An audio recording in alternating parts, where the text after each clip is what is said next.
മാമ്പറ ശ്രേഷ്ഠ സേവാ പുരസ്കാരം കേരള ജൈവ വൈവിധ്യ ബോർഡ് ചെയർമാൻ ഡോക്ടർ എൻ അനിൽകുമാറിന് സമ്മാനിക്കും. കരുനാഗപ്പള്ളി മരുതൂർകുളങ്ങര മഹാദേവ ക്ഷേത്ര ഉത്സവത്തോടനുബന്ധിച്ചാണ് പുരസ്കാരം നൽകുന്നത്.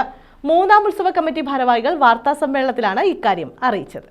കരുനാഗപ്പള്ളി മരുതൂർകുളങ്ങര മഹാദേവ ക്ഷേത്രോത്സവത്തോടനുബന്ധിച്ചാണ് മാമ്പറ ശ്രേഷ്ഠ സേവാ പുരസ്കാരം സമ്മാനിക്കുന്നത്. സംസ്ഥാന ജൈവ വൈവിധ്യ ബോർഡ് ചെയർമാനും MS സ്വാമിനാഥൻ ഫൗണ്ടേഷൻ മുൻ ഡയറക്ടറും ജൈവശാസ്ത്രജ്ഞനുമായ ഡോക്ടർ എൻ അനിൽകുമാറിനാണ് ഇത്തവണ പുരസ്കാരം സമ്മാനിക്കുന്നത്. മൂന്നാം ഉത്സവ കമ്മിറ്റി ഭാരവാഹികൾ വാർത്താസമ്മേളനത്തിലാണ് ഇക്കാര്യം അറിയിച്ചത്.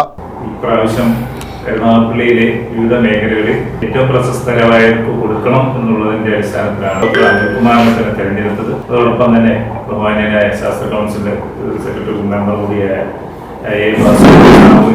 ആദരിക്കുന്നു എന്നുള്ളത് പ്രത്യേകതയാണ്. ഫെബ്രുവരി 2 വൈകിട്ട് 6 ക്ഷേത്രാങ്കണത്തിൽ നടക്കുന്ന ചടങ്ങിൽ പുരസ്കാരം സമ്മാനിക്കും. 10,001 രൂപയും പ്രശസ്തി പത്രവും ഉൾപ്പെടുന്നതാണ് പുരസ്കാരം.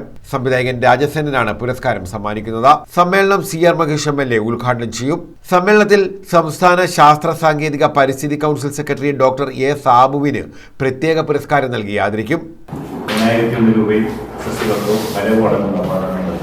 കൂടാതെ ഇദ്ദേഹത്തിന്റെ പ്രവർത്തന മേഖല ചെറുപ്പകാലം മുതൽ ഞങ്ങൾക്ക് കുട്ടികളായിരിക്കുമ്പോൾ തന്നെ ഞങ്ങൾ ചെച്ചൻകൂർ ഉൾപ്പെടെയുള്ള മേഖലയിൽ സസ്യ മേഖലയുമായി ബന്ധപ്പെട്ട പഠനം നടത്തുകയും അതിൽ PhD നേടുകയും തുടർന്നാണ് MS സ്വാമിനാഥൻ ഫൗണ്ടേഷൻ ഏറ്റവും അദ്ദേഹത്തിന്റെ കൂട്ടുചേർന്നുകൊണ്ട് പ്രവർത്തനം നടത്തിയത്.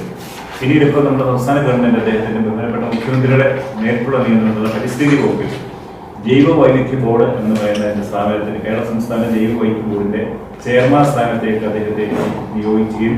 വാർത്താ സമ്മേളനത്തിൽ രാജീവ് മാമ്പറ, സജീവ് മാമ്പറ, അനന്തകൃഷ്ണൻ, ജയകൃഷ്ണൻ എന്നിവർ പങ്കെടുത്തു. News bureau, Karunagappally.